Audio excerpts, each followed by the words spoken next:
RDA system നെയ്യുടെ case അത് കഴിഞ്ഞ വർഷം എന്തായിരുന്നു വെച്ചാൽ ഞാൻ ഇത്തിരി വിശദമായിട്ട് പറയാം, ആളുകൾ കേൾക്കുന്നവർക്കും താല്പര്യം ഉണ്ടാവുമല്ലോ.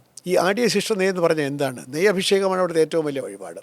അപ്പോൾ രാവിലെ നെയ്യഭിഷേകം ചെയ്യാൻ നെയ്യ് ഇഷ്ടം പോലെ ഭക്തന്മാർ ഇങ്ങനെ കൊണ്ടുവരുന്നു. നമ്മൾ വീപ്പയ്ക്കകത്ത് അത് കൊണ്ടുപോകുന്നു, അഭിഷേകം ചെയ്ത് അഭിഷേക തോണിയിൽ പോകുന്നു. പണ്ടൊക്കെ എന്താണ് ചെയ്തുകൊണ്ടിരുന്നതെന്ന് പറഞ്ഞാൽ അവിടെ നമുക്ക് ആവശ്യമുള്ള കാര്യങ്ങൾക്ക് നെയ്യ് വാങ്ങിക്കില്ല. നമുക്ക് അരവണയ്ക്ക് നെയ്യെടുക്കും, ഉണ്ണിയപ്പത്തിന് നെയ്യെടുക്കും, പലതിനും നെയ്യെടുക്കും, ക്ഷേത്രത്തിലേക്ക് എടുക്കും, പലതിനും നെയ്യെടുക്കും. അത് ഇതിൽ നിന്ന് എടുക്കും.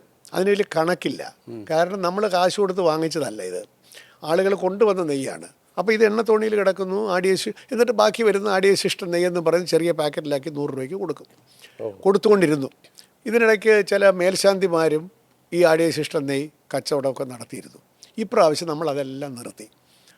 ഈ ബോർഡ്, ഞാൻ വരുന്നതിന് മുമ്പുള്ള ബോർഡ് തന്നെ ഒരു തീരുമാനമെടുത്തു, ഈ RDA സിസ്റ്റം നെയ്യ് ഇങ്ങനെ കണ്ടമാനം ചെയ്യാനുള്ളതല്ല, അത് പ്രോപ്പറായിട്ട് വിൽക്കണം, നമ്മുടെ ആവശ്യത്തിനുള്ള നെയ്യ് അല്ലാതെ വാങ്ങണം, അപ്പോൾ കണക്കുണ്ടാവുമല്ലോ എന്ന് തീരുമാനമെടുത്ത് കൃത്യമായ തീരുമാനം. അതിൻ്റെ ഫലമായിട്ട് സാധാരണ 50 ലക്ഷം രൂപയ്ക്കെല്ലാം ഈ RDA സിസ്റ്റം നെയ്യ് വിൽക്കുന്നത് ഇപ്രാവശ്യം 2 കോടി രൂപയ്ക്ക് വിറ്റിരിക്കുന്നു. പക്ഷേ ഈ തോണിയിൽ നിന്ന് വരുന്ന നെയ്യുടെ അളവ് അളന്ന് തിട്ടപ്പെടുത്തുന്നതിൽ വേണ്ടത്ര ശുഷ്കാന്തി ഇല്ലാത്തത് കൊണ്ട് അതിസമർത്ഥനായിട്ടുള്ള ഈ കച്ചവടം ചെയ്തുകൊണ്ടിരുന്ന ആ ജീവനക്കാരൻ ചില്ലറ ക്രമക്കേടുകൾ വരുത്തുകയും 1 ലക്ഷം രൂപയ്ക്ക് വിൽക്കുമ്പോൾ 70,000 മാത്രം എൻ്റർ ചെയ്യുകയും ബാക്കി 30,000 അടിച്ചു മാറ്റുകയൊക്കെ ചെയ്തതാണ്.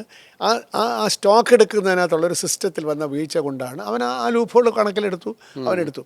ഇപ്പോൾ വിജിലൻസ് അന്വേഷിക്കട്ടെ, കോടതി പറഞ്ഞിരിക്കുന്നു സ്റ്റേറ്റ് വിജിലൻസ് അന്വേഷിക്കാൻ 1 മാസത്തിന്. നല്ലത് തന്നെ, നമുക്ക് അവിടെ എന്താണ് സിസ്റ്റം ഫെയിലിയർ എന്ന് മനസ്സിലാക്കും.